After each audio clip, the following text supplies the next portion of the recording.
Hey friends, welcome back to my channel. If you're new here, I'm Abbas Ali, a full-time orthopedic surgeon, a national level faculty of orthopedics and a part-time YouTuber. Did you ever want to study so well for the exam that you would be the topper? Did you ever want to make a presentation so good that at the end everyone in the audience would give you a standing ovation and your boss would be speechless? Did you ever want to make notes so perfect that everyone around you would make copies of it? Did you ever want to prepare for a case presentation so well that at the end your chief would have no questions to ask you? Do you make master plans and timetables to execute your perfect preparation for the toughest exams? But the moment you start doing it, you feel that you're not good enough to do any of that. I too made such ambitious goals myself, but never anticipated the time and failure it would take for me to get there. Every time I didn't succeed to complete the task, I'd fall into this guilt of not being good enough.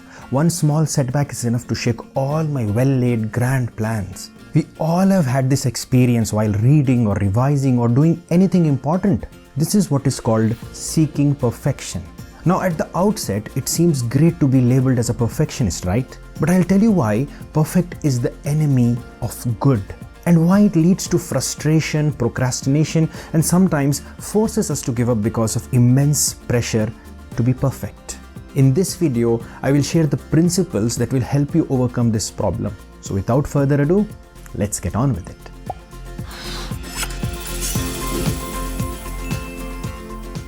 So let's try to understand why striving for perfection is a problem in the first place.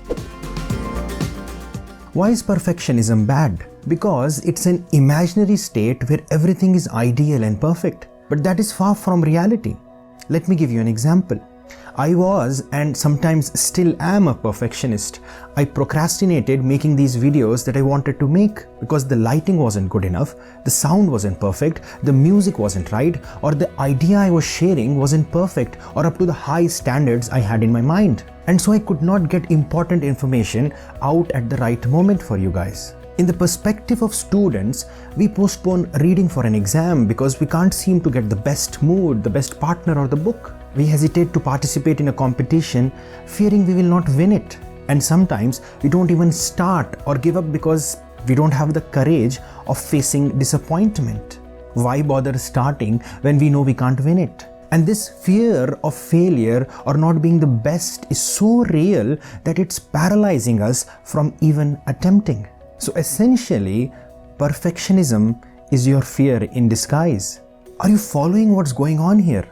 Your vision of attaining perfection is actually slowing you down from doing anything. It's this dangerous all or none kind of a problem where you would only do it if you can do it perfectly to get perfect results, and wouldn't even attempt it if it's anything less. And because of that, all our goals and ambitions collect dust because we are hiding behind this excuse. I get many messages and emails from students telling me that they are unable to finish their tasks on time. They feel they are not revising well, that they have forgotten everything, and that they will not be able to clear the exam. So might as well give up and plan for later. This is because subconsciously they feel that this time around they wouldn't be able to do it perfectly, and the results or outcome will be a poor reflection of them. A simple example is postponing taking tests because you're petrified by the results. God forbid if it's anything less than 99th percentile. Comment below and let me know if you can relate to any of that. See, the problem is not aspiring for perfection. The problem is we don't have a good idea of what it really demands. That's the gap between our noble visions and our mediocre efforts. Perfectionism becomes a problem because we have under-budgeted for the difficulty. For example, we plan to finish all of medicine in 10 days, or learn how to type in a week, or master a difficult surgery in a matter of few days. We need to accurately budget our time and efforts to complete the task to perfection. And this depends on our understanding the demands of the task. That's the crux of the problem, because we underestimate this time and effort. Why? Because that's what we have learned. Overnight success stories have been glorified and go viral, but all the struggles and failures and constant self-doubts with buckets of tears are cleverly concealed. Have you ever heard any interview of the guy who failed multiple times? If you understand that all great people started with failure and mediocrity and it took them enormous time and effort to get where they are today, you will be ready to accept that it will be a long journey for you too. But the social media forces you to believe that there is a secret ingredient that you lack to achieve overnight success. And that becomes the basis of your frustration. Because now you have bought that secret ingredient, bought that secret book, bought that secret app, attended that secret class, but you still are not getting the results you seek because you're missing the truth, the hard truth that you will fail many times before you succeed. So how can we fix this? Understand the real problem.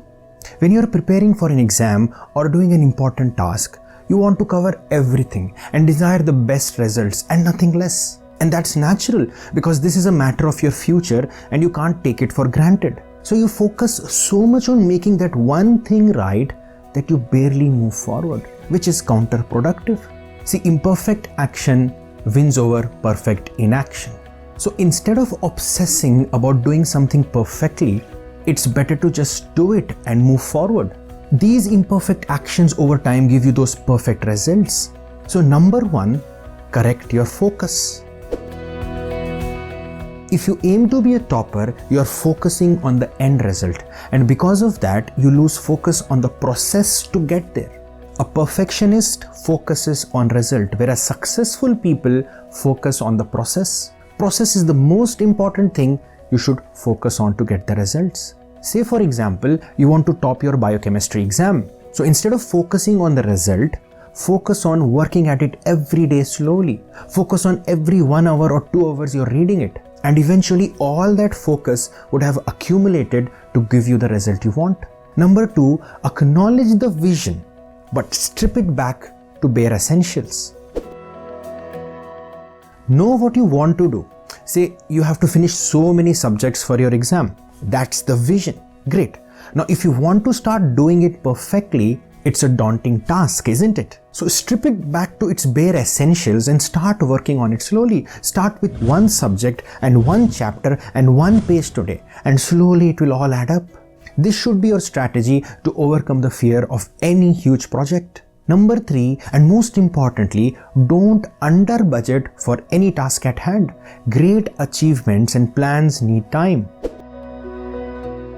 Don't expect quick results and don't be disheartened if you don't get it on the first try. If you're getting disappointed, it simply means you have either overestimated your own potential or underestimated the task. Nothing worth having comes overnight. If it was that easy, everyone would have it. So in summary, understand that to get perfect results, you need to travel the imperfect road. Don't fall for the short-term strategies and shortcuts. Don't give in to the marketing gimmicks and later be disappointed by the poor results. Focus on the process rather than the result.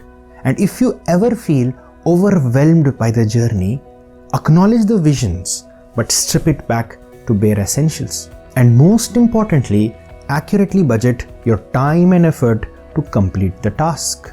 So just hang in there and trust the process. Tell me in the comments if you agree or not. And one more thing, if I've helped you, click the thumbs up button and share this video with your friends. If you have not already subscribed to the channel, my god man, subscribe and don't forget to click on the bell icon. I will see you in the next one. Till then, take care. Bye-bye.